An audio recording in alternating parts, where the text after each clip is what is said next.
My name is Victor Picard. I teach here at Annenberg. It's my privilege to moderate this panel. As you can see, we're a slightly smaller panel, so we can sort of spread out a little bit, take our time, although I guess about 15, still about 20 minutes. So we have plenty of time for Q&A. The title of the panel is Conceptual Vocabularies and Historical Comparisons. And first up, we have Stephen Schrag, who's a doctoral student here at Annenberg. The title of his paper is Symbolic Dimensions of Mediated Activism, Conceptual Vocabularies. Actually, I guess I could just here. Whoops. Does this work? Great. Because my Thank you. Okay. Will that work? Am I coming through? Great. Because my presentation is more of an overview of various types of critical vocabularies, I decided not to use a PowerPoint, and instead, I'm sure my presentation will be very improvisational as time constraints require. So I was given the unique opportunity and challenge of compiling and overviewing literature about the vocabularies that scholars use to discuss symbols in mediated activism from as many theoretical viewpoints as possible.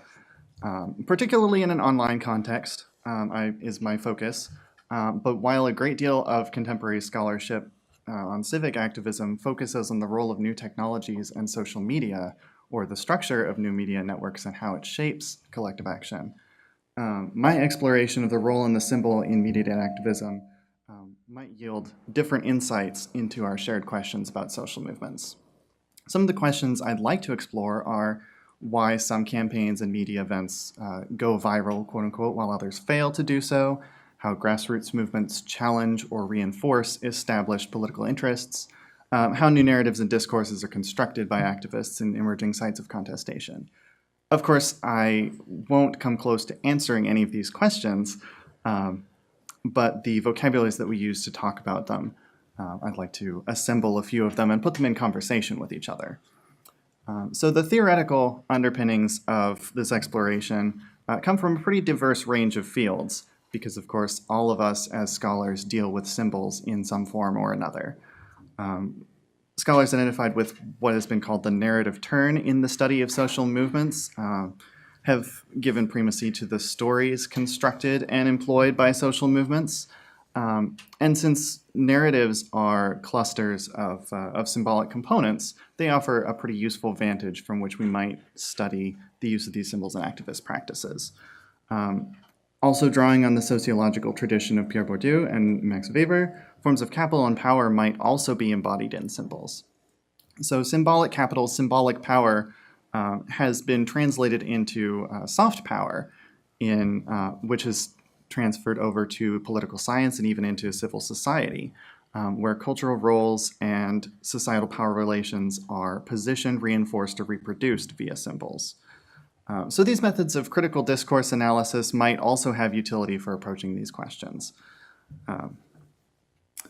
Now I have a number of different approaches here that I'd like to introduce in rapid succession. So the concept of the ideograph, as outlined by Michael McGee, gives us tools that we can study, that we can use to study the symbolic components from a rhetorical perspective. The ideograph as a condensed form of normative commitments that publics use to justify their actions. We can interpret the ideograph as a normative commitment that can also be employed by counter-publics equally well in some cases to justify their collective actions of protest or resistance discourse. I think I'm clipping a little bit. Social media activism, which is a category of practices in support of a cause or issue that can range from signing online petitions to sharing a message with people on social media or displaying symbols of solidarity, in some cases changing profile pictures or using hashtags, fall into a category of practices more derisively referred to as slacktivism, because they require little or no effort on the part of the users. And the critics of so-called slacktivism maintain that these practices have little or no effective impact or practical impact. And they point out that Effective movements apply the old-fashioned principles of activism: careful planning, hierarchical organization, large numbers of people showing up in person. And this argument has particular strength immediately following the discussion of embodied practices, which, if we centered the body in our discussions of activism, then the claim that old-fashioned methods of having bodies show up en masse has a particular valence for us. And critics like Evgeny Morozov have been particularly outspoken against slacktivism, saying that they fulfill the identity-building function of real activism by simply inspiring the feel-good response with a low marginal cost for users, but without inspiring meaningful action. Of course, the widespread diffusion and propagation of issues does a lot of work for social movements. Thank you. That was the problem. Even worse. This is a delicate operation. My apologies. The very tangible consequences of widespread propagation of images, of symbols through outlets like social media complicate the issue of slacktivism versus activism. Merlina Lim provides an expanded analysis of social movements in Indonesia, talking about the transformation from acts of participatory culture to civic engagement. So she uses the examples of two successful online collective movements in Indonesia to talk about what makes a symbol successful in inspiring collective action offline from using outlets such as social media online. Her analysis is not the most optimistic, as she claims that the key attributes are that these symbols maintain a light package, that they tap into headline appetites, and that they embrace sort of trailer versions of real issues. So Lim argues that the social media participation produces local activism, even though it's derided as slacktivism, and that these two poles are not necessarily opposed, that the one can produce the other, albeit not automatically and generally only under certain conditions. So in addition to the ideas of slacktivism, there are linguistic practices that we can talk about that undergird the propagation of symbols in collective action. One such practice is the practice of code switching, alternating between multiple languages or dialects within a conversation, which could be also implicated in activist practices. It could be a resistance practice in itself. Palestinian activists in Israel, during interviews conducted in English in some studies, have used particular Hebrew terms to the Hebrew word for coexistence, for example, to convey particular political connotations that are embedded in the term while challenging the hegemonic discourses in which they're normally embedded.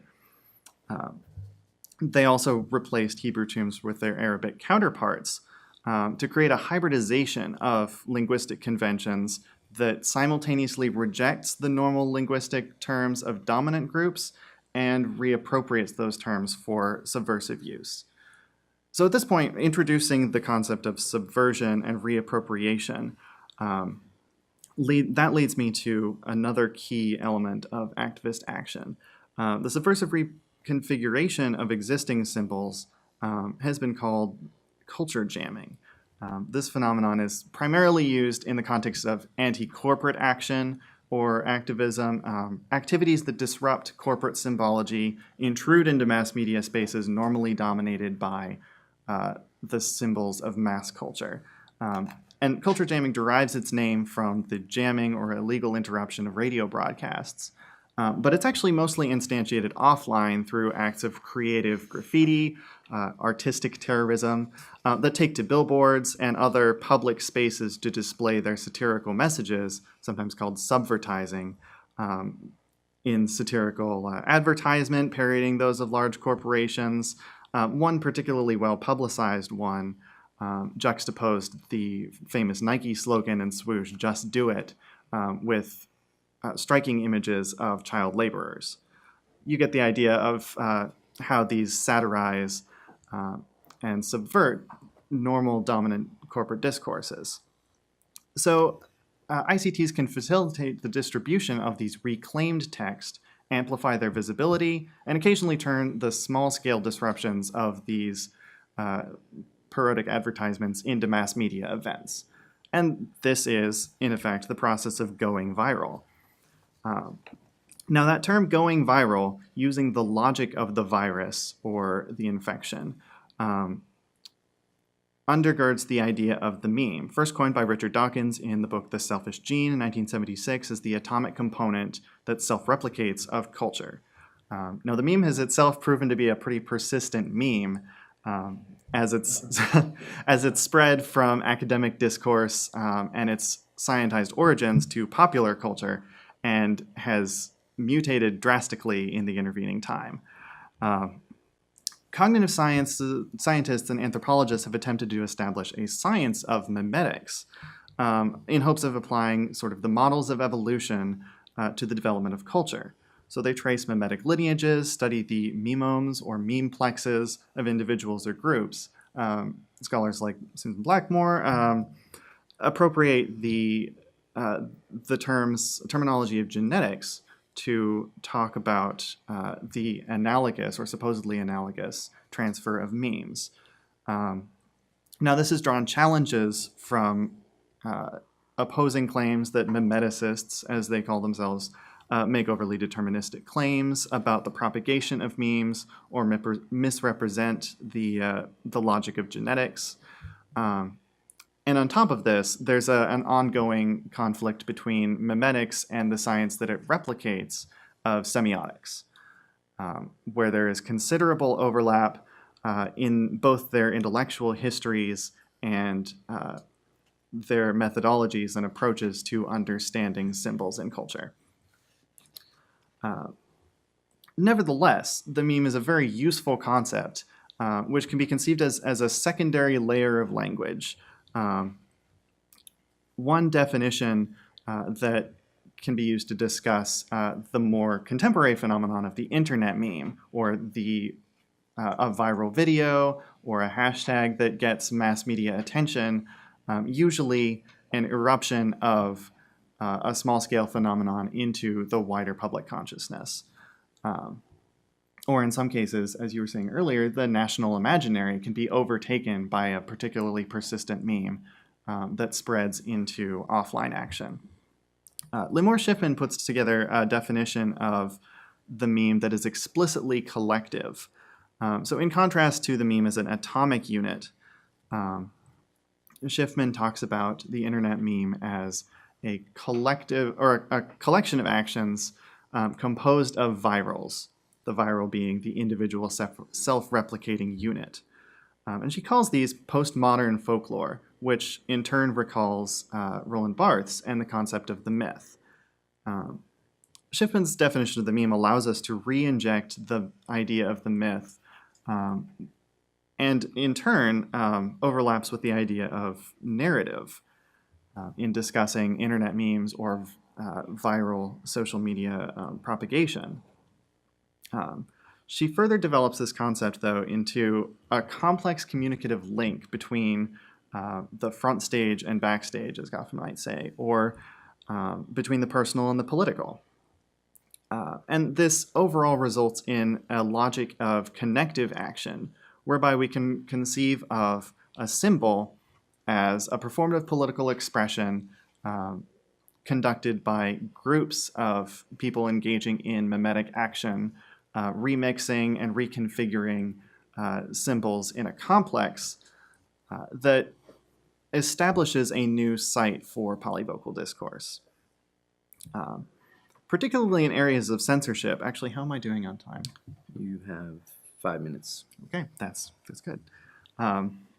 Particularly in areas of censorship, internet memes can function as acts of resistance. So the circulation of imagery and explicit or implicit defiance of censors challenges the authority of dominant groups in the same way that intruding into public spaces with culture jams challenges the authority of these dominant groups over space. Forum space or social media space can be overtaken in the same way. A well-known example of resistance online in China, which corresponds with Shippen's analysis of as a possible means of democratic subversion expressed through memes, is the Chinese word for river crab, which is itself a homophone for the word harmonious, which references the CCP's vision of a harmonious society, came to symbolize censorship on the internet. And the name or the image of the river crab was thus used to signify discussion of a poster website that had been censored or river crabbed by the government. This image spread throughout forums, throughout social media in China, alongside another pretty well-known popular internet phenomenon, the grass mud horse, or kaunima. Is that pronounced correctly? Kaunima. And it's amusing because it's a pun on a widely used profane phrase translating to F your mother.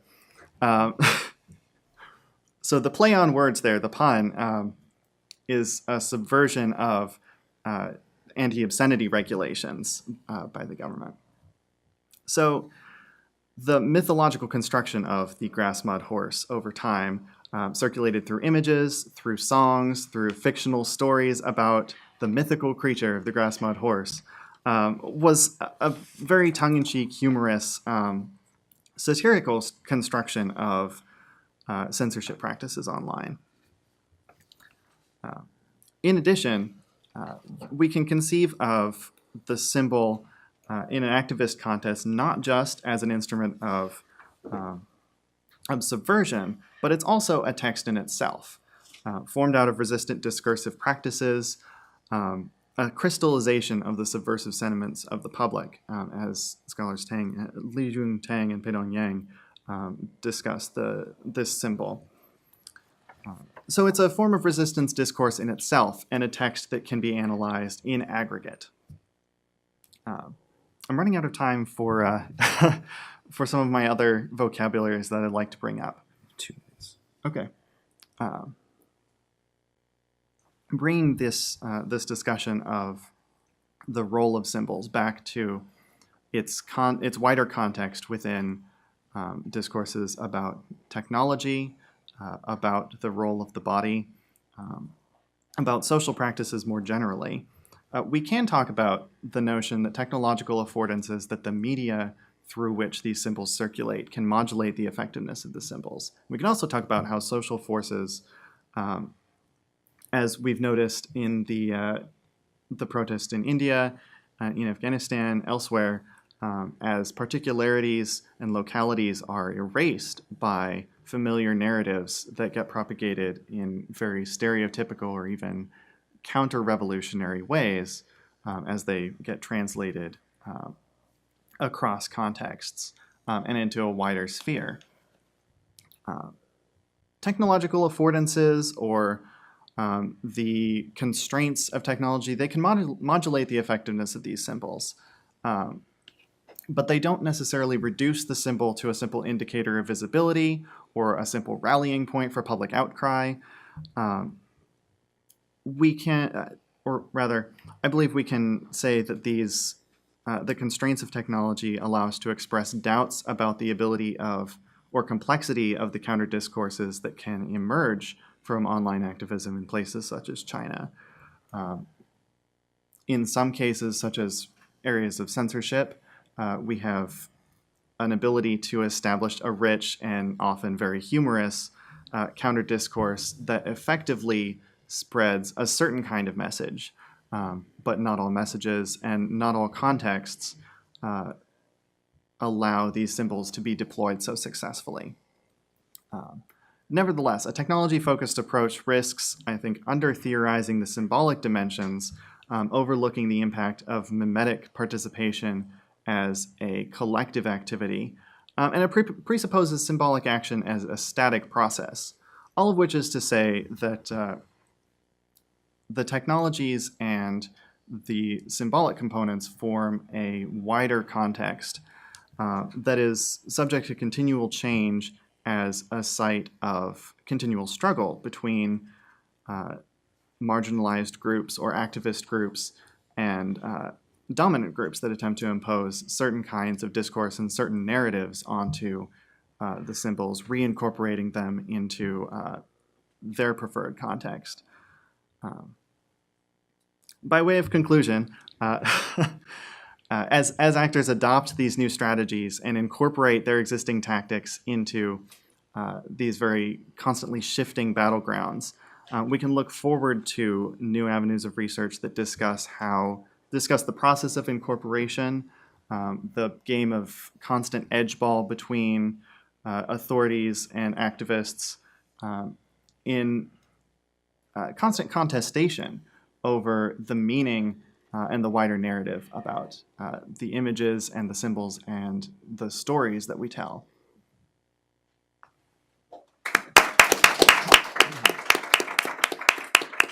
Thank you, Stephen. Next up, we have Gobin Yang, who's also of Annenberg. Gobin is presenting a paper that he's co-authored with Min Jiang. The title is Mao versus Jasmine, Transnational Orbits of Revolutionary Symbols in the Cold War and 2011. Thank you, Victor. Thank you, everybody, for attending the event and sharing questions. We had a wonderful discussion. So, as Victor said, the paper is a joint project, joint paper with Min Jiang. And when we were starting the project, we could have, each of us has done one single paper, but we decided it would be more fun to do two papers together. And so I'm presenting the first one that we did, and Min, could you stand up so everybody know where you are? We'll be presenting the other paper that we co-authored in the afternoon. So the paper on Mao and the Jasmine Revolution is historical and comparative, and it's not the only historical paper here.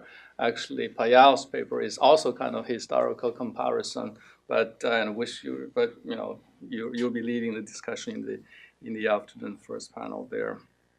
The one difficulty when we think about how to do presentation, how to present on comparative cases is that time limit is really a problem. How to go over all these cases. So we thought we'll just tell three simple stories and try to draw some conclusions, tentative conclusions. The first story was triggered by a news report carried by a newspaper in Singapore called Front. The newspaper in English translation is called Front, and the story was published on December 17th, 1967. Front was the official newspaper of the Socialist Front of Singapore, a leftist party. It had a distribution of about 13,000 in 1967.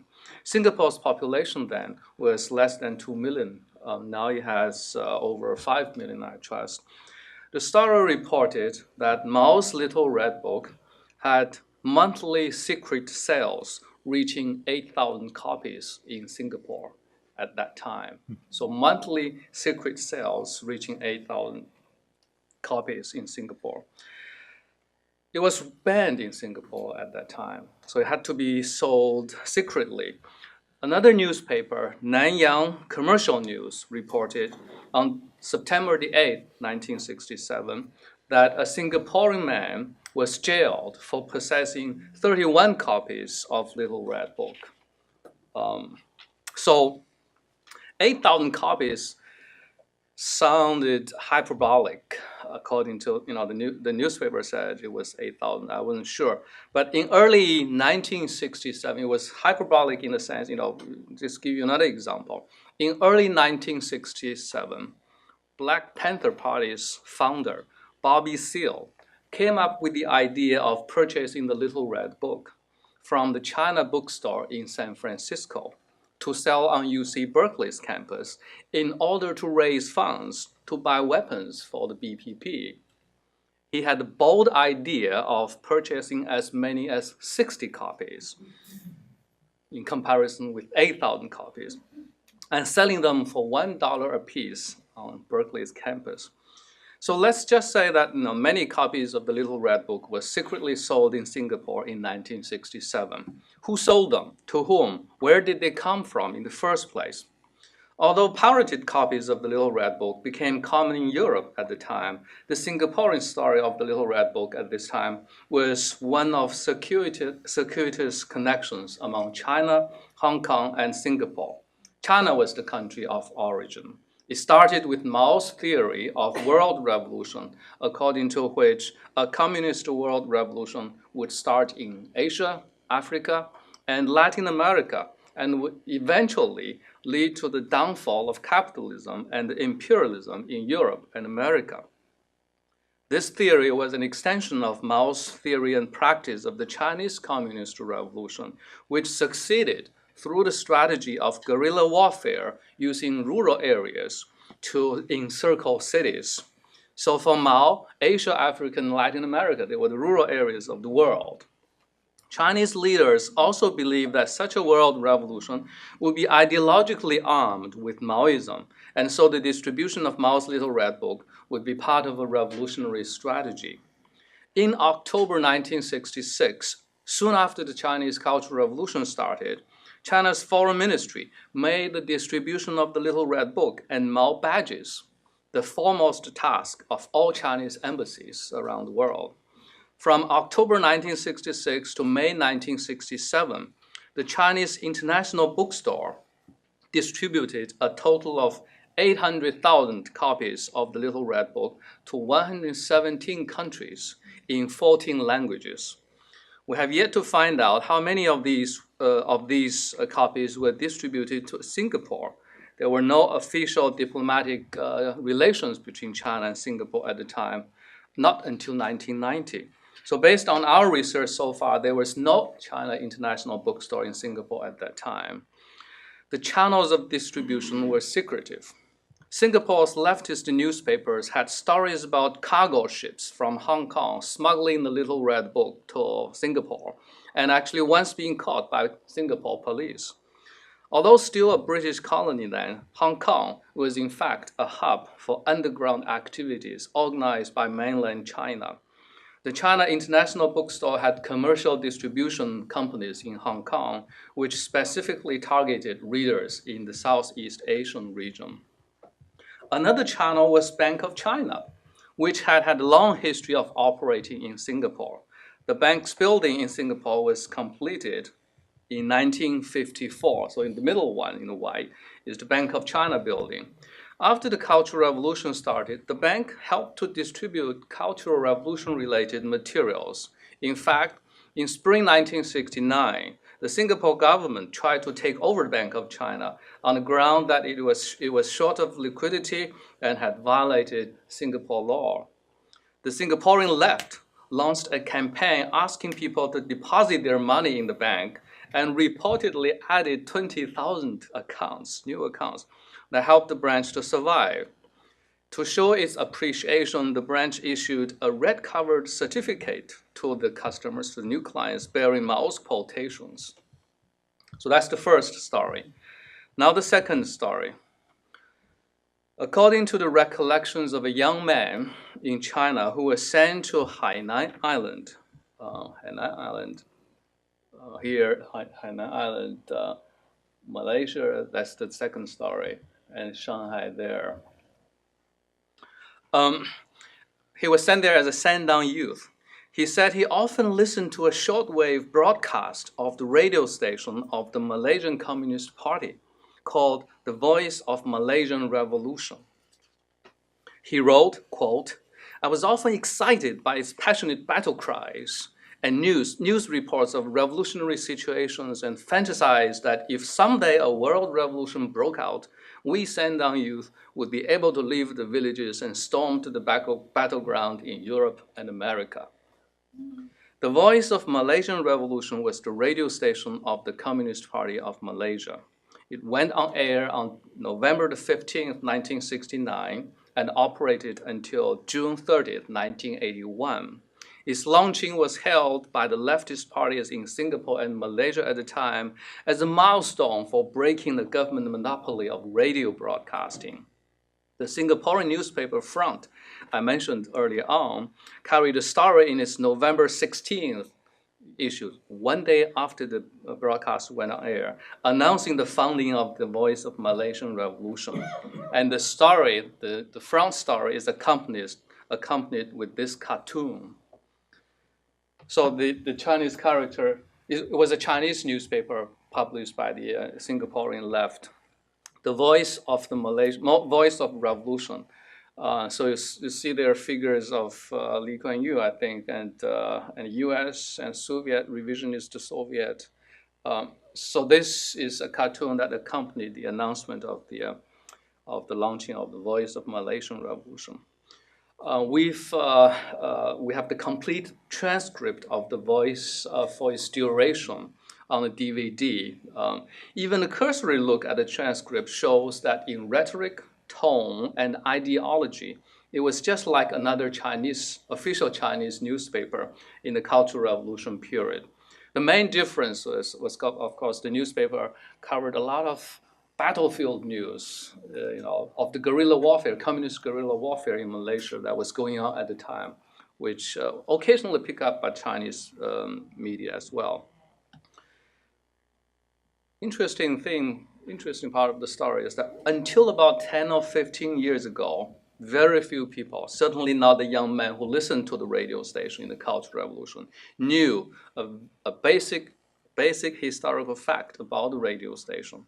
And the fact is that it did not operate in Malaysia, but from a remote village in Hunan province, China. These are some other cartoons that are published in the newspaper Front. As Mao heroic image. This is the image. This is the map. This is the spot, the village where the radio station was stationed. The Voice of Malaysian Revolution, in the heart of China. The full story was disclosed in the 2003 memoir of Chen Ping, who was the former chairman of the Communist Party of Malaysia. And the book is titled, this is the book, My Side of History. As a special arrangement between the Communist Party of Malaysia and China, Chen had left the battlefield of guerrilla warfare in Malaysia and had been based in China since 1961. In China, he had requested to start a radio station, but initially his request was rejected. China then changed its approach after the Cultural Revolution started, and in early 1967, granted his request, reportedly by Mao's direct intervention. It took 2 years for the radio station to be up and running. Besides providing the site, China also supplied equipment and technical staff, and even regularly sent English newspapers and magazines to the radio station in that little village in Hunan, magazines such as The Economist and Far Eastern Economic Review. According to Chen himself, the radio broadcast had an enormous impact in Malaysia in propagating Maoism, as well as boosting the morale of guerrilla forces in Malaysia. So this is my second story. How do I? About 7 or 8 minutes. Thank you. Last story. Last story is easier. So the third and last story is about the Chinese Jasmine Revolution, the jasmine flower and the Jasmine Revolution. It may be the easiest one because it was recent and we know a lot about it from the press already, but it could also be the most difficult of the three in the sense that there is probably a lot we do not know. Just as few people knew where and how the Voice of Malaysian Revolution was operating several decades ago. In any case, after the Tunisian Jasmine Revolution started, a call was sent out on Twitter on February 17, 2011, about a rally of China's Jasmine Revolution to be held at 2 p.m. Sunday, February 20th, in 13 cities in China. The tweet noted that the venue for the rally would be publicized on Boxun, which is a popular Chinese language website here in the U.S., has a sort of a dissident reputation. And then a hashtag was created and the tweet was supposedly widely tweeted. The promised venue announcement was promptly posted on Boxun the day before the rally was supposed to happen. Meanwhile, a Google blog site for the Chinese Jasmine Revolution was also opened. And we know what happened next, right? Very, very radical, extreme response, you might say, from on part of the Chinese state, and no revolution happened.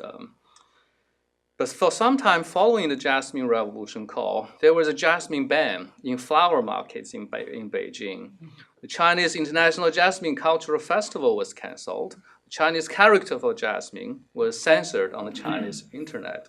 Even a video of Chinese President Hu Jintao singing China's famous folk song, A Beautiful Jasmine Flower, there's a very famous folk song called Beautiful Jasmine Flower, was taken down. One piece of the history became the rallying cry of Chinese nationalists. The US ambassador to China at that time, Mr. John Huntsman, was caught on video in a leather jacket at a demonstration site in Beijing. His spokesman later said Mr. Huntsman was there with his family by sheer coincidence. New York Times also dug out other pieces of that history as well.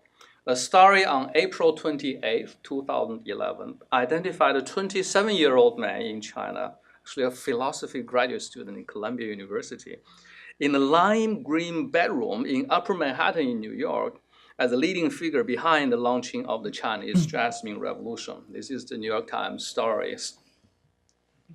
Nicknamed Flower Brother, the 27-year-old told New York Times reporter that he was among a group of 25 young internet-savvy activists inside and outside of China who were behind the Chinese Jasmine Revolution. With a partner in China, he was among the first to publish the times and places of the rally.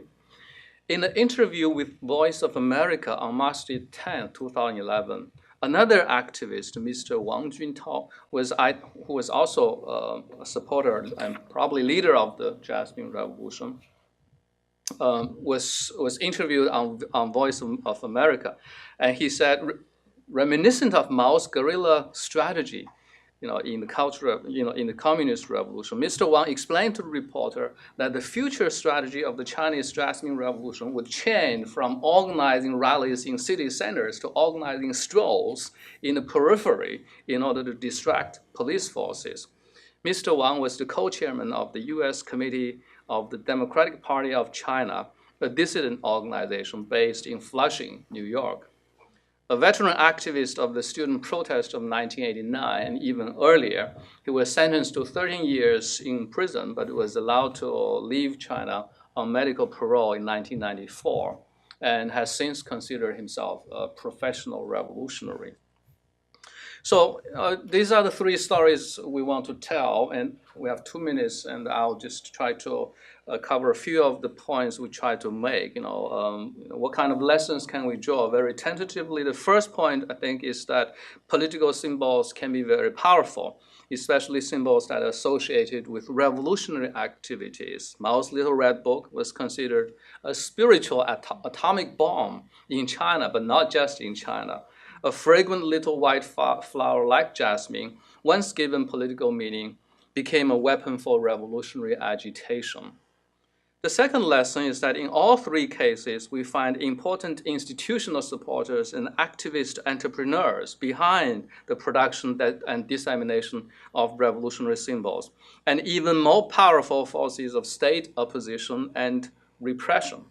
This lesson would not be worth emphasizing if it were not because there is so much current discourse we just talked about memes and virality that stresses the unorganized, infectious circulation of memes. It seems that this discourse might have diverted attention to some degree away from the people and organizations in the production and circulation of political symbols. We're not saying that new digital technologies do not matter, but it's worth emphasizing there are people and organizations behind. Could be especially true of revolutionary symbols, but may just be true, of commercial symbols. Think about the viral commercial logos that circulate around us. Finally, our story seems to suggest that inter-Asian connections are not just about inter-Asia, but are often mediated through third-party countries, especially the major powers of the world. Both Britain and the United States were implicated in our Cold War example, to the extent that the revolution that Mao tried to export to Southeast Asia and other places of the world targeted US and British imperialism. In the case of the Chinese Jasmine Revolution, we see another triangle, that is the Tunisian Jasmine Revolution being exported to China via the United States. So that may suggest that today, as much as in the Cold War, Asian states and their politics and culture, even at the level of political symbology, are deeply shaped by the international system and dominant power relations. Thank you.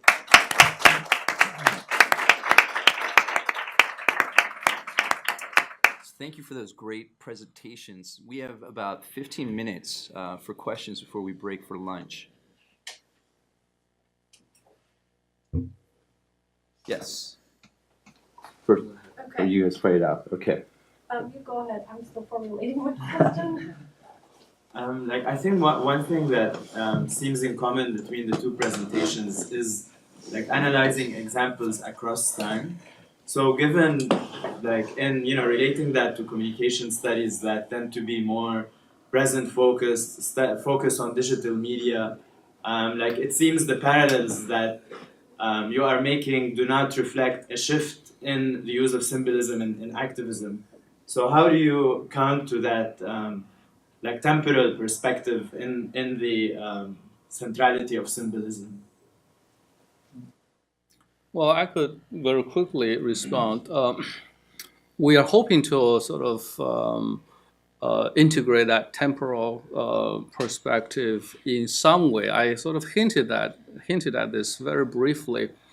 For instance, in the Chinese Jasmine case, one of the leading figures behind this, according to the Voice of America, when he was interviewed, he said the kind of strategy that he was outlining goes back to earlier Chinese history. I think this is very similar to the point that Ratner mentioned, that older forms of activism, older forms of protest, political and cultural forms could be appropriated, often actually are appropriated. And in this case, you might say consciously or unconsciously, he was advocating a strategy that was really Mao's strategy of guerrilla warfare, using the countryside, using the periphery to encircle the center, right? But if we trace the history of that person, you really see a temporal connection.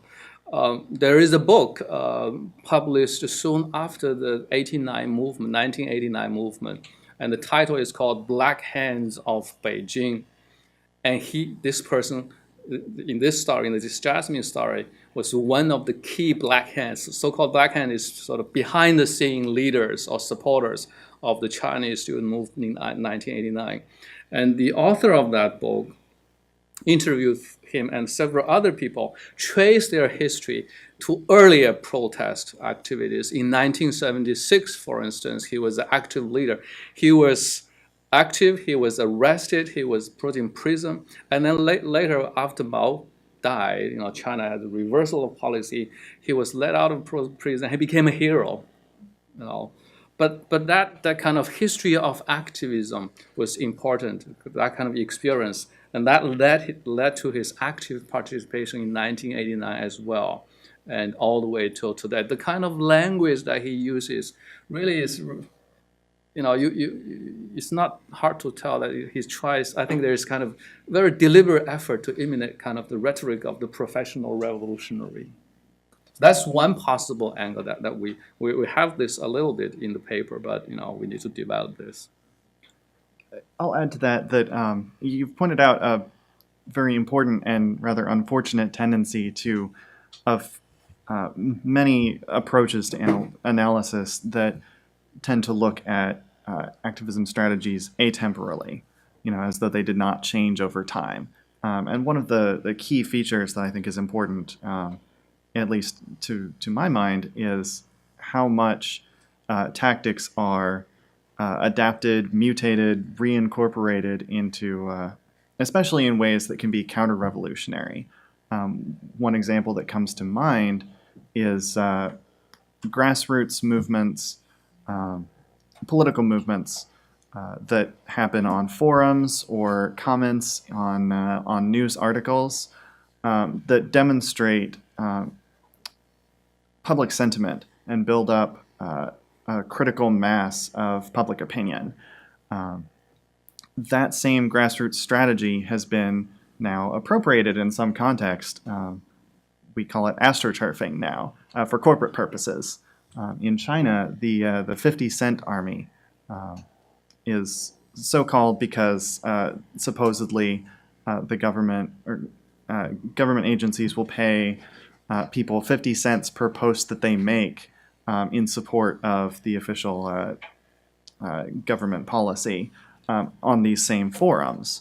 And this goes a long way towards counteracting a tactic that worked in the past and now has been incorporated into a dominant form of corporate activism, you might say. First, you have your question now. Yes. So this is a question for both Gorbin and Stephen. I'm wondering if the medium itself, social media, internet, and if and how they are being used by governments or dictatorships and whatnot, authoritarian regimes as a symbol in and of itself, not necessarily the content of the medium. You talked about how everything that was related to Jasmine was canceled or prohibited and whatnot. And the reason I'm asking this is because in my work concerning internet regulation and surveillance in Turkey, the recent strategy of the Turkish government has been to demonize social media and internet, on a wholesale basis. So they're not just going after users or websites and whatnot, but now Twitter is a Western company that is part of this bigger lobby that is trying to undermine Turkey's growing economy and et cetera, et cetera. So there is this whole strategy of demonization of the technology, of the medium, and it's been turned into the symbol of Western powers trying to Western powers basically undermining this traditionally Muslim society and culture and its values, and there's all these and I think I'm still working around this, but the convergence of online and offline, the convergence of internet, social media, and traditional mass media and everything else that's going on there, all these dubious scientific research that shows the links between kids who watch a lot of television consume more alcohol, and kids who also spend a lot of time on internet, they also consume more alcohol, therefore internet is bad and this is bad for Turkish families, etc. Anyways, are you seeing similar, trends and other contexts? I'm especially interested in this kind of comparative perspective and how the medium is, becomes a symbol of revolution or counter-revolution. Yeah, very, very clear, interesting parallels. I'm glad you raised this question. It's very similar, but I guess I would say that the Chinese government, in Chinese case, certainly the internet is a very important symbol, but the government maintains a rather ambivalent and shifting position toward the internet as a symbol. It's very similar, I guess, to other countries. In the early days of the internet in China, in the early 1990s, mid-1990s, if you look at the sort of computer newspapers, related newspapers, the internet was the symbol of, it was called the superhighway, right? Information superhighway. That's the language for talking about the internet, and it was mainly associated with economic progress and modernity. And China got to catch up with this is the modern, the most important modern technology. So that was the emphasis on economic development and economic modernity. But gradually, when the internet became more and more diffuse and popular in China, and the citizens began more and more to use this for activist purposes, organizing, and there is more there's a shift of position. There's certainly more emphasis on the internet as a threat, as a possible source of pollution. So that's very similar to the kind of image they're talking about in Turkey. And especially in recent years, after the Jasmine revolution actually is a very good example that internet, there's in the Chinese discourse, there's more talk about internet as possibilities of instability, right? Sources of instability associated with unrest and so on. In between all this time, there's also another discourse which is about internet addiction. Internet as a symbol of addiction, and this is often also used, I think, by the government as an argument for governing and controlling the internet, because many Chinese parents are really serious concerned that their children are spending too much time online. So the symbols have different meanings in different times, even for the government. And then for the people, for the activists and users, they also mean different things from time to time. I actually have, I studied this in my book. I have one chapter where I talk about popular images of the internet in China, and three dominant images in the earlier days of the internet in China. One is the internet as home. The other is the internet as an open square. And the third is less unfamiliar, I suppose, is the internet as an image of lakes, rivers and lakes, which is an image of martial arts. Rivers and lakes is a metaphor for martial arts, arena, right? So that one has become more and more common instead of simply internet as an image of freedom, because rivers and lakes has the image of the battle between the evil and the good, and a lot of contestation, heroes, injustices, but also evil guys. That has become a more common image. So this is really a very interesting question. I'm sure I'd love to hear others about this same symbol and the meaning in different contexts. I could go on and on, but I'll stop there. I think attitudes towards the medium as a source or a locus of revolutionary sentiment, that the potential of the internet is characterized differently from place to place, even in the same time. I think, for example, some of the most powerful and focused Western protests that have emerged out of or online have been anti-censorship. The SOPA protests come to mind, and several before that, where the loudest public outcry was against the possibility that the web would be surveilled or censored because of a widespread belief in its emancipatory potential. Whereas in Russia, censorship and surveillance are commonplace and widely acceptable. And that is, at least in part, due to a public perception that an uncensored or unsurveilled internet is the hunting grounds of child predators and other, unsavory characters. So even from place to place, this can differ. The risk that I think emerges from this sort of approach to talking about the internet is that it treats the medium as a monolith. And I think it's sort of like if instead of talking about the revolutionary potential and the history of the Little Red Book, we talked about the revolutionary potential of books as a whole, which has its own potential in place, but can erase some very key particularities.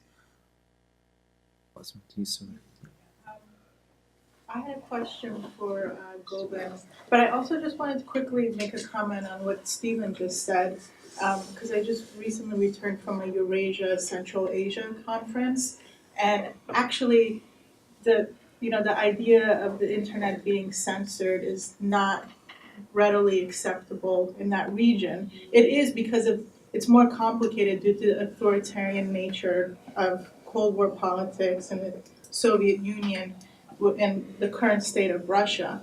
But there's much opposition to it. It's just that it's more complicated than that. So I just wanted to point that out. That's what I get for oversimplifying the issue. But my question for Govind is that we've discussed so far the Jasmine Revolution, the Arab Spring, and the Afghan uprisings, and how in all these cases the symbology tends to be co-opted and or funded by dominant groups, right? And in that process, it loses its vitality. And so how can true Jasmine revolutionaries make it their own again or distinguish themselves from that? Do you see that or happening? Well, again, in the Chinese case, I'm not seeing efforts to try to distinguish that. Actually, both the domestic activists and especially the dissident circles and the international dissident communities, they really try to mobilize the Jasmine symbol as a global symbol. I think that's partly, and this is again a point that came up in an earlier panel about the relation between the global and the local. A very interesting kind of, besides the Jasmine case, there are many other cases in China, dissident activism, protest. One of the more familiar ones, probably the activist artist Ai Weiwei, right?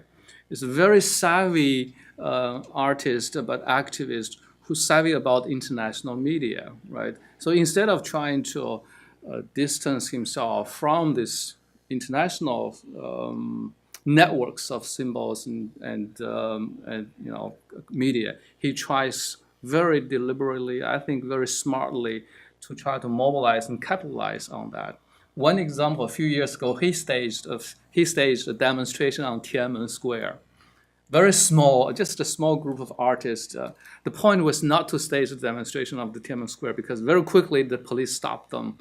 The point was stage that, take pictures of that, live tweet what they were doing at the time. And as soon as they were there, pictures were already circulating on Twitter in the international media circles. So that's a very effective use, a little activity, local activity, and instantly transmitted into the global networks. It's a very peculiar, interesting relationship, you might say, between the global media corporations and channels and local activists. So are we supposed to break for lunch now, or is it 12:15 that we're supposed to start? We should, We've got but a we little could take one more. All right, one last question, and then we'll continue over food. It's a tough call, but I think I saw your hand up first. Sorry, Jonathan. Mine would be really too quick. There's actually two questions. I don't know if It has to be really quick. yeah, really quick. Starving. Stephen, to what extent what you spoke about in terms of slacktivism is represented in Goldman's third case, where people actually didn't go out in that sense? And how would you relate that to activism? So can we actually consider that activism, given what you spoke about? And Govan, I really like the notion of temporality in your paper, and I would like you to comment on the notion of publicness, meaning when in the first case, the state was active in promoting the forms of activism, whereas in the second case, the sort of very same state, if we can consider, was very active in terms of curbing it. And there's the other notion of publicness in this, is to what extent, we waited 30 years to actually, 30 plus years in order to find out, what was happening, whereas in the second one, immediately the New York Times sort of, put it out to the public to actually know what was going on. Right. To address your first question, the relationship between so-called slacktivism, also we can talk about as participatory social media activism, a lot of names for it, and I guess the offline, or what's traditionally considered real activism, is, I think, more complex than its critics might portray it. The reason for that being is that while it's correct to say that it requires the movement of bodies and the movement of people and physical offline action in order to create that revolutionary presence. The spread of a common narrative and a a common image, the image that circulates that can be the catalyst for these offline actions, is also crucial to making that happen. I think it's more of a reciprocal process, whereby offline activism is translated into powerful imagery and stories of events that then feed back into the messages, the narratives that are circulated throughout all different types of media, not just social media, but mass media, and in service of fueling this this process that is really mutually constitutive. Very quick responses to Joe's really very important question. A couple of things. One is, the Jasmine symbol. Actually, quick comment on the selectivism, activism side, because I think it's a very interesting case. The Jasmine Revolution is a very interesting case of, you might say, a selectivism kind of activism became really powerful.